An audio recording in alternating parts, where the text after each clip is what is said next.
Je te demande pardon. C'est une toute petite phrase et pourtant cette petite phrase n'est pas toujours facile à dire. Soit parce qu'on considère que c'est trop tard, soit parce qu'on considère que ça n'a plus d'utilité, soit parce que c'est difficile pour notre ego aussi de reconnaître en fait qu'on a pu blesser l'autre. Et j'aimerais vous partager, vous proposer quelques réflexions à ce sujet, puisque c'est aussi sur cette thématique-là que je travaille depuis un certain temps, mais depuis l'enfance en réalité, et puis depuis bien d'autres vies, puisque mon âme est venue, en fait, entre autres, travailler cette question-là, donc la question du pardon à l'autre et la question du pardon à soi-même. Et donc j'étais dans ces réflexions-là, et voilà, j'avais envie de vous en partager un petit morceau aujourd'hui. Pour vous dire que, à mon sens, c'est nécessaire cette demande de pardon. Elle est réellement nécessaire. Elle est nécessaire pas que pour l'autre, mais aussi pour vous, parce que c'est un chemin vers l'humilité aussi, de reconnaître que on n'est pas parfait et que dans cette imperfection, on est aussi en capacité de s'aimer.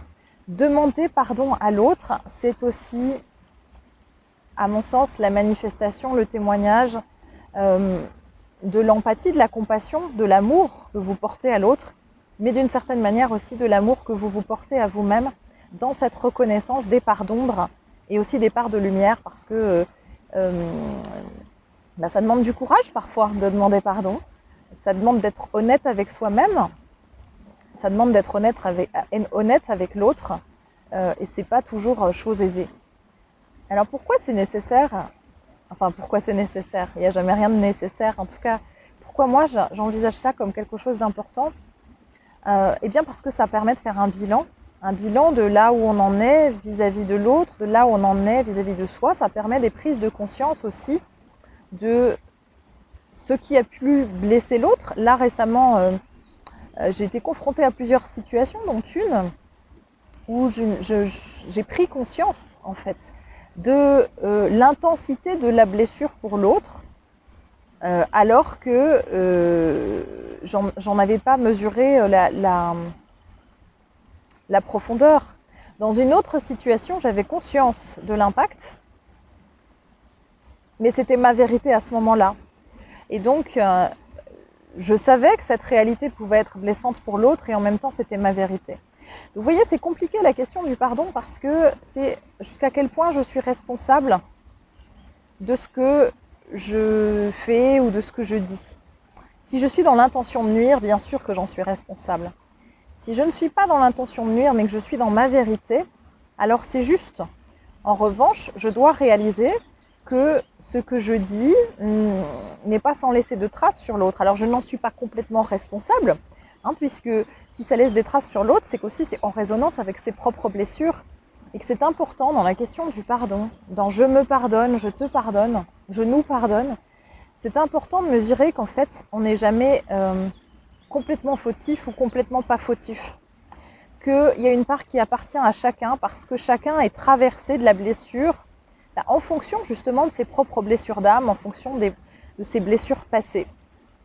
Ma responsabilité à moi, c'est d'avoir conscience de mes limites et d'avoir conscience aussi de quelle manière je pose ces limites et avec quelle vibration. Si je ne suis pas dans la vibration d'amour, si je suis dans la colère, dans la rancœur, dans l'amertume, alors c'est qu'il y a quelque chose encore en moi à libérer parce que finalement l'autre n'est pas responsable de cette colère et de cette amertume. Il n'en est que la manifestation, il n'a fait que mettre en lumière dans la matière ce qu'il restait de cette cicatrice profonde à l'intérieur. Ça, c'est sur le plan de l'âme. Et sur le plan de l'humanité, sur le plan de l'humain, bien sûr qu'il y a des blessures, bien sûr qu'on se fait mal, bien sûr qu'il y a des pardons à poser. Et quand je peux entendre parfois, j'ai pas besoin de demander pardon, parce que c'est fait, je ne peux pas revenir en arrière, oui et non. On ne peut pas revenir en arrière sur ce qui a été fait. En revanche, on peut laisser à l'autre l'opportunité de choisir et de voir, l'opportunité de mesurer comment on a avancé sur cette progression vis-à-vis de nous-mêmes, sur cette conscientisation, sur ces mots qu'on a à poser, ces mots MOT et ces mots MAUX qu'on a à poser vis-à-vis de soi-même et vis-à-vis de l'autre. Et c'est important pour l'autre de l'entendre. Alors, quand vous dites « je te demande pardon » ou « je te demande de me pardonner sur tel ou tel aspect », c'est plutôt « je te demande pardon » d'ailleurs, parce que « je te demande de me pardonner », on impose quelque chose à l'autre. « Je te demande pardon », c'est être dans la conscience qu'une action, qu'un acte, qu'une pensée, qu'une émotion, qu'une transmission a eu un impact j'allais dire ébranlant pour l'autre. Donc je te demande pardon, c'est je te demande pardon du mal, de la blessure que ça t'a occasionné. Mais si je n'étais pas dans cette intention de te nuire, dans cette intention consciente de te nuire, alors je n'en suis pas complètement responsable. En revanche, je te demande pardon quand même parce que mon intention n'était pas d'activer, n'était pas consciemment d'activer cette blessure au plus profond de toi. Et c'est un acte d'amour, en fait. C'est un acte d'amour envers l'autre et envers soi-même. Ça permet de mesurer où en est aussi la relation, de mesurer aussi où vous en êtes de votre niveau de conscience et de prendre et d'accepter cette part de responsabilité, cette part d'ombre aussi en vous-même, parce que si je suis capable de générer de la douleur chez l'autre, alors c'est qu'il y a aussi ces parts d'ombre à regarder en moi. C'est que j'ai aussi à accepter que je ne suis pas dans la perfection dans laquelle je souhaiterais être. Cette question du pardon, elle est essentielle parce qu'en fait, elle nous ramène à plus de compassion pour soi-même, plus de compassion pour l'autre. Quand je dis je te pardonne, en réalité, ou je te demande pardon, on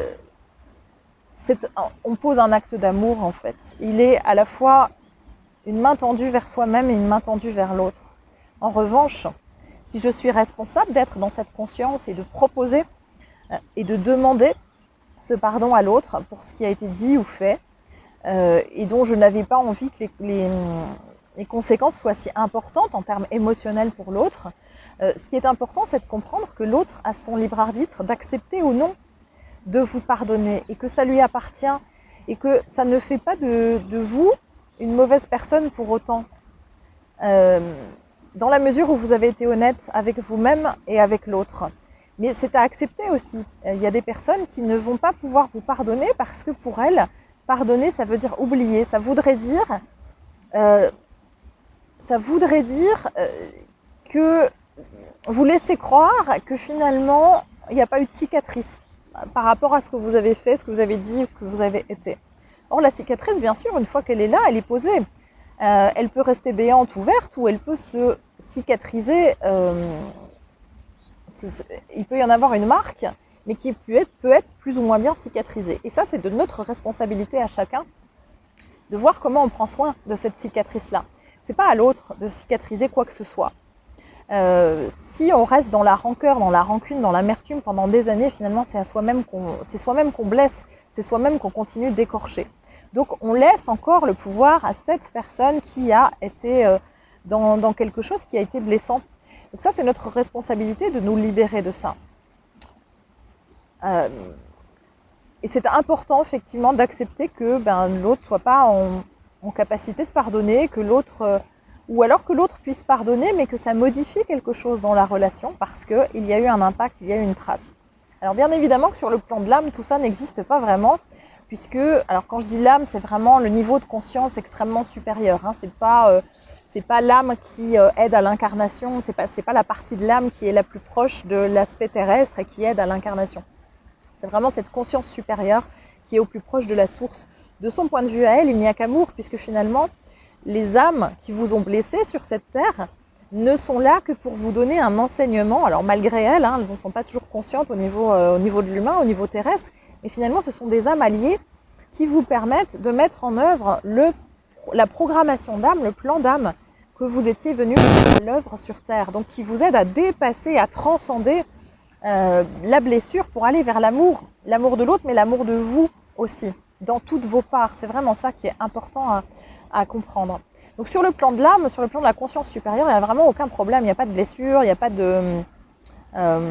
encore une fois, sur cet aspect de conscience supérieure, pas au niveau de l'âme proche de l'incarnation terrestre. Donc à ce niveau-là, tout va bien, on ne fait qu'expérimenter des choses les uns avec les autres et comprendre ce qui blesse l'autre, ce qui me blesse, ce qui reste à guérir en moi, ce qui reste à guérir en l'autre, respecter l'autre sans se sentir mis en cause à partir du moment où je prends conscience de ma responsabilité, de la partie qui m'incombe dans la relation. Voilà. Après, sur le plan terrestre, c'est autre chose sur le plan de l'humain, parce que sur le plan de l'humain, dans ce monde de dualité, effectivement, il y a des choses qui font très mal. Effectivement, il y a des choses qui sont difficiles à dépasser. Et si on n'a pas cette conscience de ce qu'on est venu expérimenter, ce qu'on est venu chercher, à savoir l'amour profond en soi, l'amour profond pour l'autre, l'harmonie, l'harmonisation, c'est-à-dire que dans cette période particulière énergétique, on est vraiment venu se libérer de tous ces fardeaux et on est venu apprendre chacun à pardonner et à se pardonner. Et c'est ça aussi qui va être votre moteur, c'est que l'objectif de tout ça, c'est la libération, c'est la liberté de l'âme, la liberté de l'être et le respect de chacun, le respect de vos propres limites, de là où vous en êtes, sans jugement aucun, ni vis-à-vis de vous-même, ni vis-à-vis des autres. Parce qu'effectivement, quand vous êtes en capacité de ne plus vous juger et d'accepter et de vous pardonner ce que vous auriez aimé être différent ou ce que vous auriez aimé être en capacité de faire différemment, eh bien vous êtes aussi en capacité de pardonner plus facilement aux autres.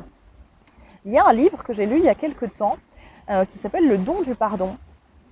Et j'avais trouvé une phrase très intéressante. Il y a tout un processus de pardon à soi-même. Vous pourrez le lire si ça vous intéresse. J'ai trouvé que c'était très intéressant. Et notamment la partie qui m'a beaucoup intéressée, c'est « Je demande pardon ». Alors, c'est pas tout à fait comme ça que c'est dit dans le livre, mais je vais le reformuler à ma sauce. En quelque sorte, c'est « Je demande pardon à la vie de m'être servi de cette situation ou de cette personne pour fermer mon cœur ». C'est pas tout à fait comme ça que c'est dit, encore une fois, mais vraiment c'est ce qui résonne pour moi. Et d'être dans cette conscience-là de je demande pardon à la vie, je demande pardon à cette situation, de m'être servi d'elle finalement comme opportunité, comme prétexte à la fermeture de mon cœur. Pourquoi ? Parce que quand on est dans la rancœur, dans la colère, dans la tristesse, qu'est-ce qui se passe ? Eh bien, on referme notre cœur qui se flétrit parce qu'on a peur de s'ouvrir à nouveau, on a peur d'être blessé à nouveau et on rétracte absolument tout à l'intérieur de nous. Et j'avais trouvé cette façon de voir les choses très aidante pour la question de savoir comment pardonner à l'autre, comment se pardonner à soi. C'est-à-dire que finalement, je me sers de cette relation, de cette situation, de ce vécu pour fermer mon cœur comme un prétexte. Et du coup, ça donne Alors évidemment, il n'y a pas que cet aspect-là, on est d'accord, mais ça donne une autre profondeur, une autre lecture à cette question du pardon. Alors, je ne peux que vous inviter à faire une chose, à vous questionner dans votre vie sur à quelle personne, à quel moment, dans quelle situation vous pensez qu'il y a peut-être besoin de poser un acte de pardon, que ce soit de demander un pardon à l'autre, à vous-même aussi, parce que plus difficile encore que pardonner à l'autre, je crois que dans l'expérience que j'en fais, c'est de se pardonner à soi, d'avoir été ou de ne pas avoir été, trop ou pas assez, en tout cas d'avoir été dans le jugement vis-à-vis de soi et de ne pas avoir pu être dans cette possibilité d'alignement qui fait que je peux harmoniser tout cela déjà en moi-même. Et cette harmonie intérieure m'aurait permis effectivement de ne pas procéder de la même façon, de ne pas réagir de la même façon dans telle ou telle situation avec telle ou telle personne. Mais c'est un processus, c'est un cheminement. De la même façon, vous n'avez pas à vous en vouloir si vous n'arrivez pas à pardonner tout de suite. N'essayez pas de sauter les étapes. C'est-à-dire que la colère, la tristesse, elle est à accepter, elle est à accueillir dans un premier temps.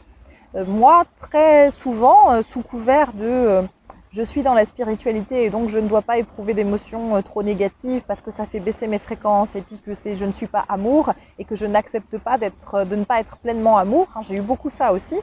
Eh bien, j'étais dans la démarche de ok, c'est tristesse, ok, j'ai de la tristesse, ok, j'ai de la colère. Bon, ça y est, je l'ai vu, hop, je passe à autre chose, je passe au pardon. Sauf que je n'allais pas jusqu'au bout de cette colère, je n'allais pas jusqu'au bout de l'expérimentation de cette tristesse. Et du coup, elle était toujours là quelque part. Donc, je voulais griller les étapes et ça ne fonctionnait pas. Donc, ne vous en voulez pas de prendre le temps, c'est un processus. Parfois, vous allez penser que le processus est terminé et bouclé et puis ça reviendra quelques mois plus tard, sous une autre forme, sous une autre situation pour vous faire prendre conscience que la spirale n'est pas tout à fait bouclée et qu'il y a encore un aspect que vous n'aviez pas vu. Ça ne veut pas dire que vous n'avez pas fait votre travail correctement. Ça veut simplement dire que vous êtes en chemin, en processus, et que ça nécessite aussi beaucoup de bienveillance, de compassion et d'amour pour vous-même. Voilà, donc je ne peux que vous inviter à vous demander vis-à-vis de qui, dans quelles circonstances j'ai un pardon à demander, dans quelles circonstances, dans quelle situation j'ai un pardon à poser vis-à-vis de moi-même. Et de poser cet acte-là vis-à-vis des personnes concernées. Et si ça n'est pas possible parce que vous n'êtes plus en lien, en contact direct avec ces personnes, alors écrivez-leur une lettre pour leur demander ce pardon. Connectez-vous de cœur à cœur en méditation si vous le souhaitez et soyez assurés que dans l'énergie, votre message sera entendu et reçu et que l'âme de cette personne aura reçu votre message. De la même façon, vous pouvez le faire avec les défunts. C'est pas parce qu'on ne voit plus leur corps physique que du coup, il n'est pas possible de guérir des relations d'un plan de conscience à un autre. Ça, je l'ai expérimenté à plusieurs reprises et c'est extrêmement puissant. Donc tout ce que vous n'avez pas pu dire ou tout ce qui n'a pas pu être fait à un moment donné de votre parcours terrestre, eh bien vous pouvez le faire de la même façon, par exemple en écrivant une lettre, en posant cet acte de pardon et en demandant pardon, en libérant ce qui a été finalement, en harmonisant tout cela. Et vous pouvez choisir de brûler cette lettre ou de l'enterrer ou de la déchirer et de la confier à l'esprit de l'eau dans un cours d'eau pour que ça soit remis à qui de droit et ça arrivera forcément à la personne et à l'être concerné à partir du moment où ça part de votre intention de cœur parce qu'en fait votre intention de cœur est ce qu'il y a de plus puissant.